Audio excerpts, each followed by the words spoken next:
Boa noite. Hoje nós iremos dar uma breve explicação sobre o que é o gigantismo e a acromegalia. Nossa equipe é composta por mim, Ellen Jacó, Yasley Souza, Jamile Rodrigues e Vinícius Leandro. Fazemos parte da turma 2020.2 de Fisioterapia. O gigantismo ele é um crescimento exagerado e desordenado que não é comum para um ser humano normal, em sua altura normal, em crescimento normal. A causa do gigantismo se dá pelo excesso do GH, que é um hormônio liberado pela hipófise. Esse hormônio é o hormônio do crescimento. E aí, quando ele é liberado, na sua fase de crescimento do ser humano, em uma quantidade muito grande, um estímulo muito grande, a pessoa começa a crescer de uma forma muito exagerada. E aumentando as epífises, né, crescendo cada vez mais. E mais ou menos aos 21 anos, ela já ultrapassa a altura média de uma pessoa comum, de uma altura normal. Para você ser considerado um gigante, né, dessa doença, você é estimado mais ou menos entre 2,50 metros e 2,70 metros. Mas a maior pessoa do mundo chegou até 2,71, mais ou menos por aí.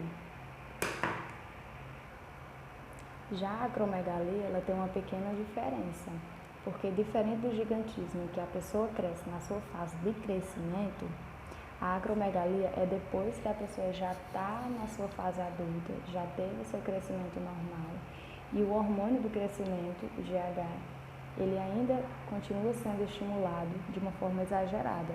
E como as epífises já se fecharam por conta que a pessoa já atingiu a sua idade, a sua altura média, ela começa a crescer os membros e algumas extremidades do corpo, como o queixo, o nariz, as mãos, os pés. E daí a pessoa fica meio que deformada decorrente desse estímulo maior do GH, que é o hormônio do crescimento.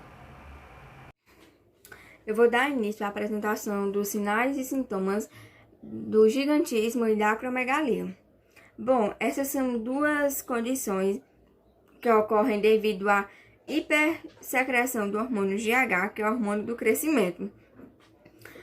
No gigantismo, essa é uma condição que vai acontecer ainda na infância, antes do fechamento das epífises. Os principais sintomas e características é o crescimento excessivo, e o indivíduo que possui essa condição, ele vai apresentar estatura significativamente maior do que a média. Os sintomas mais comuns é queimação e formigamento de mãos e pés, dificuldade de locomoção, o indivíduo vai apresentar uma visão dupla. Também é comum a hipertensão arterial, o diabetes mellitus e também vai ocorrer o aumento da mandíbula. Na acromegalia, ela vai ser uma condição que já vai acontecer no indivíduo na fase adulta.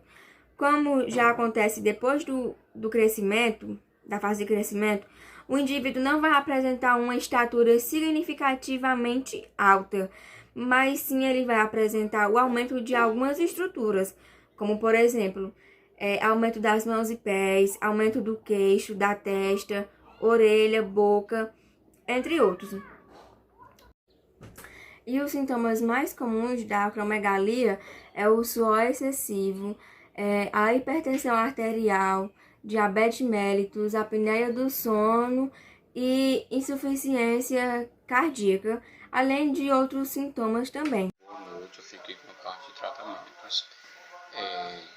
Existem alguns tratamentos que são utilizados por meio dessa doença, né?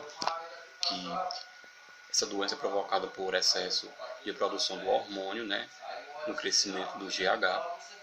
Existem duas formas de tratamento para isso, como o tratamento do centro cirúrgico e a radioterapia.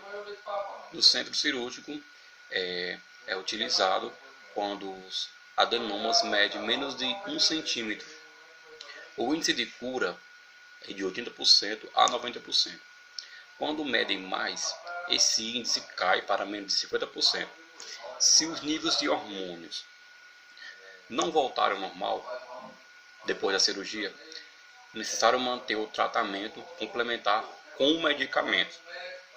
Se os níveis hormonais não voltarem ao normal depois da cirurgia, é necessário manter o tratamento complementar na utilização dos medicamentos.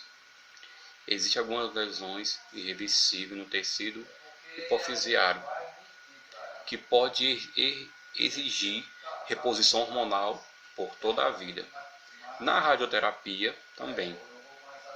A radioterapia só deve ser usada quando os tumores não podem ser removidos cirurgicamente ou quando a cirurgia e o tratamento clínico não apresentam resultados desejados. Já no tratamento clínico, pode ser feito com agonistas, dopaminérgicos e análogos da somatostatina. Nos últimos 10 anos, a aplicação do orquitodrina por via intramuscular em tecidos a formas prescritas no tratamento da doença. Então, essa doença ela tem tratamento, né, através ou da cirurgia e também a radioterapia, né, quando já está bem agravada os tumores. O diagnóstico da acromegalia é considerado um diagnóstico tardio. Geralmente é detectado de 7 a 10 anos depois que a doença já está desenvolvida no corpo do indivíduo. E com o decorrer dos anos, os sintomas vão aparecendo e se agravando gradativamente. Esta doença ela pode ser observada e analisada clinicamente, pois o excesso de GH pode se manifestar por sinais clínicos, como algumas alterações físicas no corpo do paciente, como alterações musculoesqueléticas, e em pacientes jovens que ainda não tiveram um fechamento de cartilagem de crescimento. Há registros do crescimento estrutural exagerado e gigantismo. Por isso, o profissional da saúde deve estar sempre atento nos sinais e sintomas para que não sejam confundidos com de outras doenças e para que possa ser realizado um diagnóstico clínico verídico e confiável. Além desta doença, que é a acromegalia, ela pode desencadear outras doenças. Além de parecer ser um diagnóstico fácil, ele não é, pois, como eu já mencionei, os sintomas eles podem ser facilmente confundidos com de outras doenças, tendo um diagnóstico tardio, um tratamento possivelmente irreversível, uma menor qualidade de vida para o paciente. Além do diagnóstico clínico, existe também o diagnóstico laboratorial. A maioria dos pacientes com acromegalia apresenta níveis elevados de GH e IGF-1. A comprovação desse excesso hormonal é imprescindível para o diagnóstico e deve ser feita pela dosagem de níveis séricos basais de IGF-1 e de GH após sobrecarga de glicose. A dosagem dos níveis séricos de IGF-1 é o melhor teste inicial para o diagnóstico, estando os níveis elevados na maioria dos pacientes. Os valores de referência eles variam de acordo com a idade e com os métodos de dosagem utilizados.